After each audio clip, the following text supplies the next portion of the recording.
ورحمۃ اللہ وبرکاتہ۔ وعلیکم السلام ورحمۃ اللہ وبرکاتہ۔ بہن، یہ بچہ اور بکری لے کر کہاں جا رہی ہو؟ کیا بات ہے؟ میں نے منت مانگی تھی کہ خدا نے مجھے لڑکا دیا تو میں جیلانی بابا کی درگاہ پر حاضری دوں گی اور بابا کا طواف کروں گی، ان کی مزار شریف پر سجدہ کروں گی، بابا ولی کا نام کا ملیدہ کروں گی، ان کے نام سے ایک بکرا ذبح کروں گی۔ خدا نے مجھے لڑکا دے دیا ہے، اس لیے میں بکرا لے کر منظر پر جا رہی ہوں۔ استغفر اللہ، بہن تم بہت بڑا ظلم کر رہی ہو۔ بابا کے مزار پر سجدہ، ولی کے نام کا ملیدہ اور ان کے نام پر ذبح کرنا، یہ تو بڑی جہالت ہے۔ اللہ اور اس کے رسول صلی اللہ علیہ وسلم کو ناراض کرنے والی عمل ہے۔ ارے تم کیا بک رہی ہو؟ کیا جیلانی شریف جانا، وہاں جا کر درگاہ شریف کا طواف کرنا ظلم ہے؟ کیا جیلانی شریف پر سجدہ کرنا اور پیر صاحب کے نام سے بکرا ذبح کرنا جہالت کیسا ہے؟ میری پیاری بہن، میں جو کچھ بھی کہہ رہی ہوں صحیح کہہ رہی ہوں۔ میں نے کئی جلسوں میں علماء لوگوں سے سنا ہے اور کتابوں میں بھی پڑھا ہے کہ مزاروں پر جانا، گانے بجانے، عرس، ڈھول تماشے، یہ سب حرام ہے۔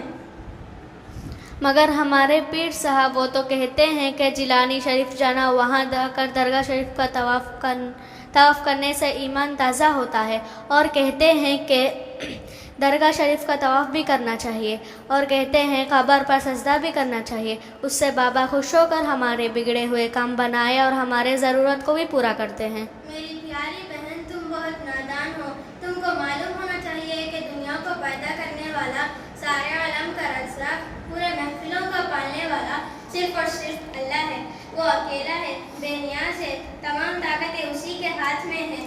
تب پتہ ہو کہ تمام طاقتوں کا مالک اللہ ہے، تو پھر بابا صاحب بگڑی کیسے بنائیں گے؟ وہ تو اللہ کے نیک بندے تھے۔ وہ تو یہی لوگوں کو ہمیشہ یہی حکم دیا کرتے تھے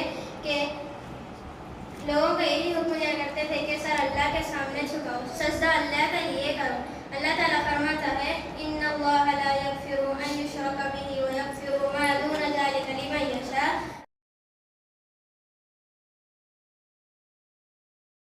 اللہ مشرکوں کی مغفرت نہیں کرتا ہے، مشرک کے علاوہ جس کو چاہے اس کو معاف کر دیتا ہے۔ چلو میں تم کو ایک عالمہ سے ملاتی ہوں، بتائیں گے کہ قبروں پر سجدہ کرنا، اللہ کے ولیوں سے منت مانگنا، مراد مانگنا، اولاد مانگنا، یہ سب کیسا ہے؟ السلام علیکم ورحمۃ اللہ وبرکاتہ۔ وعلیکم السلام ورحمۃ اللہ وبرکاتہ۔ ہم آپ سے ایک مسئلہ پوچھنا چاہتے ہیں۔ بہن، آپ شوق سے مسئلہ پوچھو، انشاءاللہ میں جواب دوں گی اور قرآن و حدیث کی روشنی میں دوں گی۔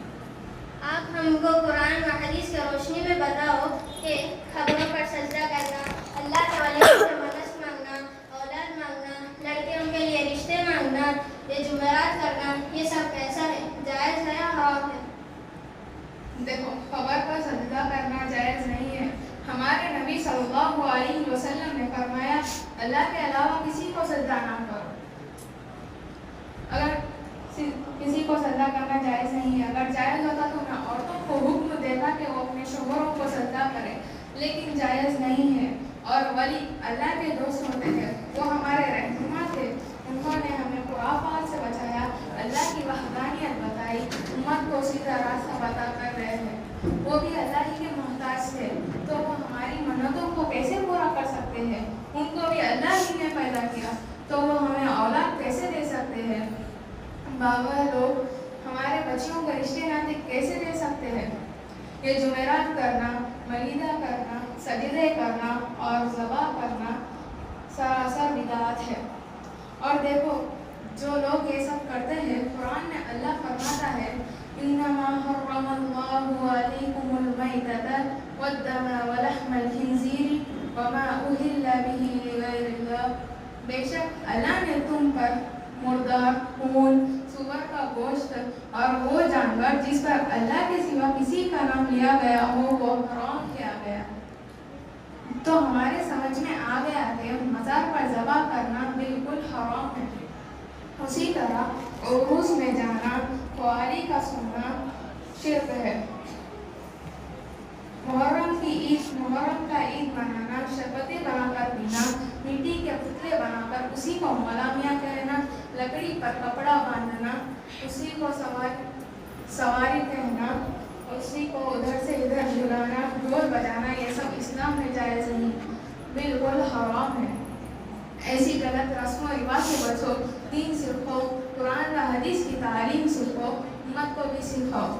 آخر میں اللہ تعالیٰ سے دعا کرتی ہوں کہ اے اللہ ہم سب کو شرک و بدعت سے بچائے، اے اللہ امت مسلمان کو سچے دین کے راستے پر چلنے کی توفیق عطا فرمائے۔ آمین۔ میں چلتی ہوں۔ السلام علیکم ورحمۃ اللہ وبرکاتہ۔ وعلیکم السلام ورحمۃ اللہ وبرکاتہ۔